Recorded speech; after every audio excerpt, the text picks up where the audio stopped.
to the Savage Productions YouTube channel. Hey everybody, welcome back to Savage Productions YouTube channel. Today we're going to actually cover one of these project cars that came into the shop. This thing's pretty interesting.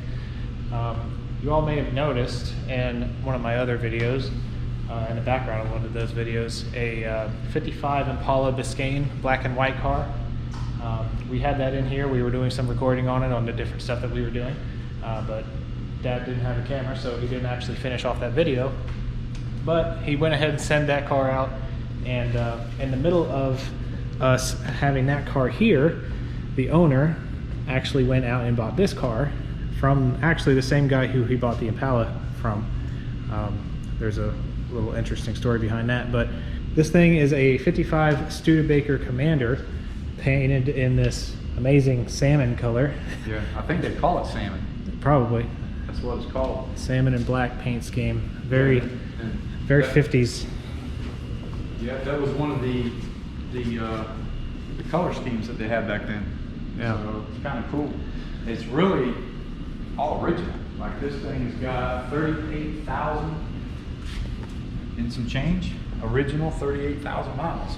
Yeah. And the guy that had it, I think he's in his 90s, and he's had it for forever. I don't think he's the original owner, but he's probably the second pretty owner. close to it. Yeah, he's had it forever.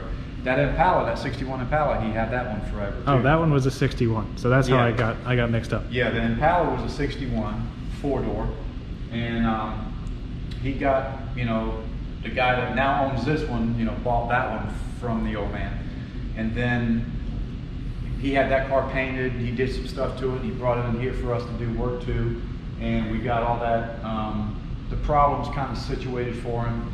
The steering, we did a conversion kit on the steering, and new springs and shocks. It drives. I can't believe how smooth that car is. Yeah. Well, it rides really well now It's too, right? unbelievable. I had no idea. Like for a 61, Yeah. you can't feel bumps in the road in that thing. It's crazy. I know we did new shocks and springs, but still, that's just the way the car was made. Right. But anyway, the old man said, "Hey, would you like to buy my Studebaker?" And he's like, "Oh, I don't really want to buy it." Well, the guy's getting rid of his car collection, and so he got a heck of a deal on this. Heck of a deal. So that's all we should say. Yeah. So he got a heck of a deal on this. Man. He didn't want to really sell it to anyone else, he said, because he knew that the owner of this now took really good care of the Impala. Yeah, he loves what he did to the Impala, because he had it repainted. Right. He did all new interior, new tires, and he kept it in that same era. Really nice. So he's going to bring that Impala back because it's just not running that great, and it just needs some timing adjustments and some other stuff done to it. But other than that, everything else is really nice on that car. So we're going to finish up that video when it comes back in. Yeah, I didn't get to finish it up, but he's going to bring it back after we finish this one, and we'll kind of finish that video up. Yeah. Because we're going to do some other stuff for that one too. Right. Mainly just tune-up stuff, Yeah. Getting the timing right. I think the timing is way off, which is what was wrong with this one. Yeah. So talk about that a little bit. So he bought the car, and first of all, it's got drum brakes all the way around, and the front drums were warped really bad. It would pull to the right when you hit the brakes, steering wheel shake, and he had a hard time starting it. Whenever you tried to crank it, it would drag over, just like a dead battery. Yeah. Well, they had a new battery in it. It didn't fix it. He's got a friend that kind of helps him work on cars. And he told me about it, and I'm like, well, I said, because I know he was going to bring it in anyway for me to do, fix an oil leak and just some other stuff, little stuff. So I said, why don't you just wait and bring it in, let me check it and see what's going on with it. And when he told me what it was doing, I just took a wild guess and thought that maybe the timing was too advanced, And but anyway, they went ahead, they did a rebuilt starter, new battery, cables. They went ahead and had the generator rebuilt, and it didn't fix the problem, of course. So sure enough, I got it started up, had a timing light on it, and it was way advanced. It was probably, I don't know how the motor didn't get damaged, because it was probably 20 to 30 degrees advanced. Yeah, that's a lot. So I brought the timing back, and it just fires right up, no problem. That's awesome. So we did that. I went ahead and put new points and condenser in. They were wore out. I put new plugs in. I've got new valve cover gaskets coming. There's a place called Studebaker International, and they have everything for these. That's all they do. I mean, all the way from the first car made to the last car or truck made, they have all the parts. And they're the only ones who actually have the valve cover gaskets for these and the distributor cap and the rotor button. So I'm waiting on the cap and rotor button to come in and the valve cover gaskets, and then we'll be done with that.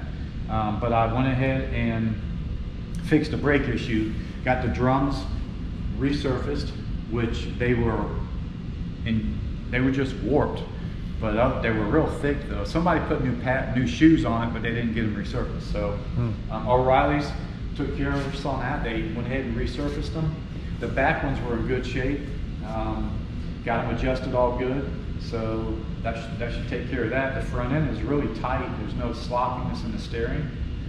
And I fixed a couple other things. Like this thing has a 3-speed on the column manual transmission with a, let me show you this. This is really cool. You may have to get in there and look at it close, but there's 2 pull handles. The one on the left and then the one on the right says OD as in overdrive. So this thing has a 3-speed manual transmission with a low and high range tail shaft. Kind of like an old truck would be, but they call it overdrive. Yeah. So that cable wasn't hooked up. Like, well, it was hooked up, but they didn't have it. They didn't have a bracket on it, so it wasn't working. So I fixed all that for them. Not sure if it's going to work or not. I mean, I know it's working now, but yeah, maybe is there something wrong internally? We don't know. Yeah. We'll know here once we drive it. So we did that, and I've already got the timing set, which I'm going to have to reset it now that I've got the points set up in it, because anytime you change the points gap, it changes the timing a little bit. But it shouldn't be off too bad. Okay. And then we're going to adjust the carburetor. And that's really about it. Well, you said that this thing was kind of ahead of its time as far as technology goes. Yeah. Or setup, where there's some pretty interesting stuff. Why don't you yeah, I mean, show us a little bit about that? I wish I had it up in the air, because it has, and I'm not really sure what it is, on the transmission it has this big solenoid, 2 wires going to it. It's a big solenoid. I don't know if it's a speed sensor of some sort. I don't know what it is. Maybe some of you old school gearheads, let us know down in the comments. Yeah, if you all are aware. Yeah, so it's original to the transmission. You could tell, it's from back then. So I guess I could look it up and see what it does, but I'm not sure what it would be for. And then it has another like solenoid type switch on the other side of the transmission. I think that might be for the reverse lights. Okay. I think that's what that is. Yeah. But then the other one that's huge, I don't know what that would be. And then of course it's got the overdrive deal, which that's kind of neat. It's got natural air conditioning. You know how these are your AC vents here for the face? Right. Well, if you need them for the floor, you don't even need to reach down. You just use your left foot. It's got a thing here for your left foot. You just flip your. That's funny. You just use the foot. Yeah, and you found the one on the other side too, right? It's a little lever. Yeah. Underneath. So nowadays how you have the driver control and passenger control. Yeah. Well, that one's for the passenger control. Passenger reach down. He's got AC. Look at that. That's good. Isn't that something? And instead of them having a knob, see, this is the knob right here for the passenger. They could have easily had a knob for the driver. Right. But instead they have this knob down here for the foot. Yeah. Nice. Yeah. And climate control zones. yeah, this is something else it has. It has a solenoid down there that has a brake line that it comes off the master cylinder through this solenoid, and then from that solenoid, one line goes to the front brakes, and then there's a separate line that goes to the back brakes. Well, that solenoid has an adjustable rod that goes to the clutch pedal. So when you push the clutch all the way to the floor, it activates the brakes.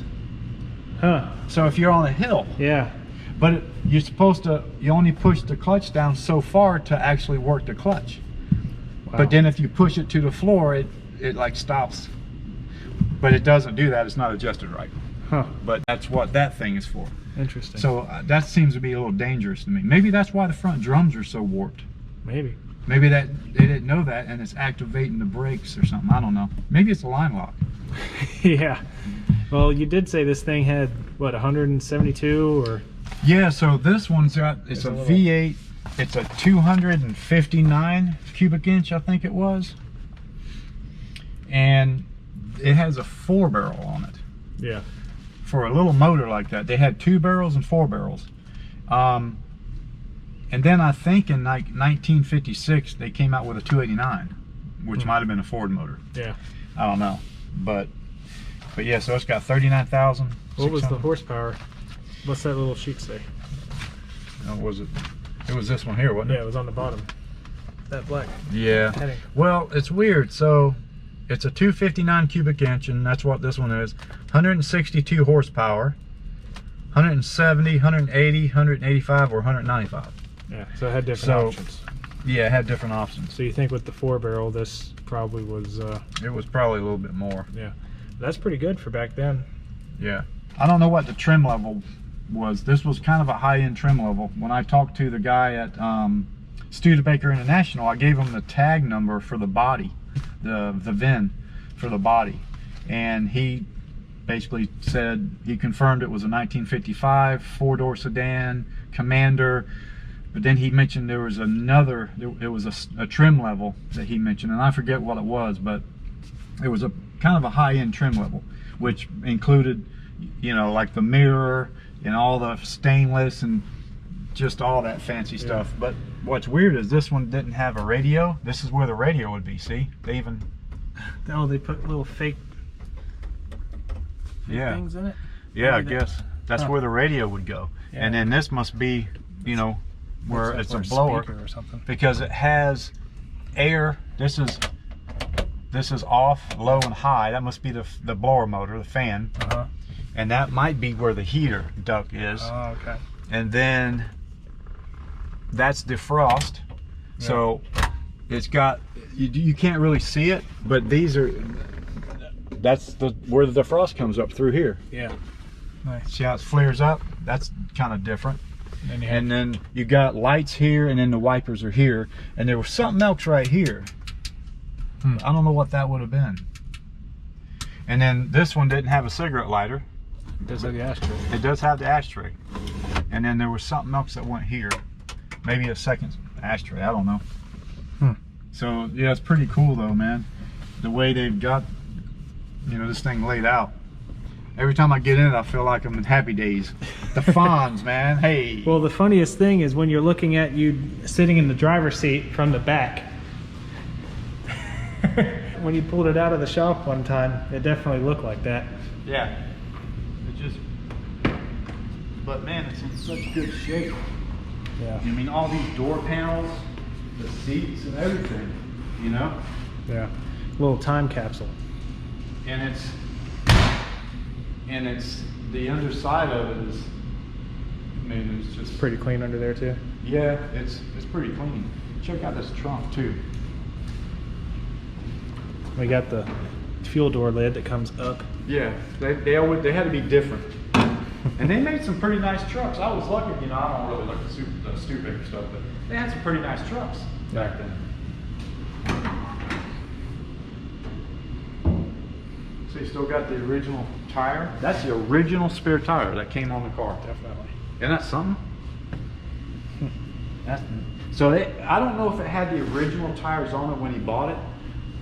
He said it looked just like this, the tires that were on it, but they were totally dry rotted. There was nothing left of them. So he ordered these from Cougar, I think, Cougar tires, whatever. They have the old school stuff. Yeah. But you know, it's still got all the, I mean, it's pretty nice in here. Oh yeah, it's all hard. Huh. You got his little chairs for Yeah. car show setup stuff. Man, these doors are just so solid. You know? Well, you know what they say, they don't Look make at them that. like they used to. There's not really much of a hump in the floorboard. Yeah. But, and then this little design here, Huh. see, that's pretty cool. Very, very new age for back then. Yeah, but it's not that big of a car. You think it is, but when you really look at it, it's not wide and it's Yeah. not that long of a car. Hell, it's shorter than that Torino. And skinnier. Yeah, a lot skinnier. You could tell just by looking at it. I mean, a Torino's a pretty big car for back then. Yeah. It's up there with Challengers, you know? Yeah. So this is still a 6-volt system. Got a brand new 6-volt battery. You know, it's got a generator. And you know something else that we found out today, I changed the oil in this thing. There's no oil filter on this. Yeah. He got the oil filter for this motor. It's a cartridge type filter. Yeah. And so I'm looking everywhere and there's no damn oil filter on it. So you looked it up and there basically is an option, an oil filter kit. Yeah. Conversion kit. And it bolts right here. Yeah. The big filter just goes right here on top, canister style. And there's some kind of a plug right here, so I'm sure that has something to do with, you know, where it goes in at. Yeah. But yeah, isn't that We have the original breather over there. Oh yeah. So he took this off. He didn't want it on, but I think we ought to put it back on. It's an oil breather. Yeah. And this is the part that this bolts to this is the part that goes on the carburetor. Yeah. And then this part here bolts on a bracket over there. See that bracket sticking up over there? Right there. That's where it sits on, right there. And then you put oil in it. There's this area here, you fill this area up with oil. And, you know, that's how they had them back then. But he took it off and he put this on. Right. But Little filter. You know, it's for a regular carburetor and it's too big. Right. That floor barrel has a smaller diameter to it, Yeah. which is that size. Hmm. So I'll have to try to find an adapter to go, you know, from that to a normal breather because Right. they don't really make anything. I told him I'll just put this back on. Yeah, there's all sorts of little cool accents. I don't know if it's original, but like I said, some of you guys may know, but it's like gold inside of here. The Studebaker emblem itself is gold. See the caps, if these are original, see they're gold on the inside. Yeah. So I don't know if that's how that is or not. A little flat gold. Yeah, it's a really nice car overall. The heater core on this thing, man. Yeah. You think the heater core would be in here, Hmm. but the heater core is actually under the car, and then and then there's something right here. Yeah. What now? I'll have to check that out. Old school stuff, man. I don't know. So, see this? They did it weird back then. See this here? The ducting. That ducting runs into the heater core box underneath there. Yeah. And then it comes up from, it just follows the floorboard and comes into here. And I guess I don't know, I'm gonna have to check that out. There's the blower motor.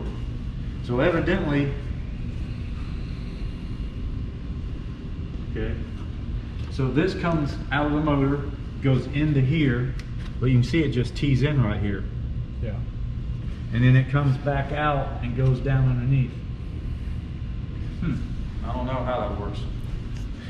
Well, he's going to continue nerding out, but I think I'm going to get started working on my engine here. Oh yeah. We have a video that we probably released it before this video is going out, and then I'm going to be making another one on this thing here pretty soon.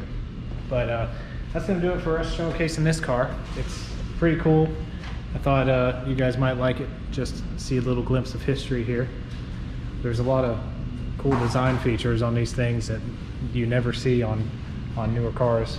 But anyway, that's going to do it. Thank you all so much for watching. If you want to see more of these cool projects or any of these performance build projects that we're doing, or if you wanted to see us building engines for our own drag cars and taking them drag racing, hit the subscribe button. If you like this video, please like it. But that's going to do it for this one, and we'll see you all in another video.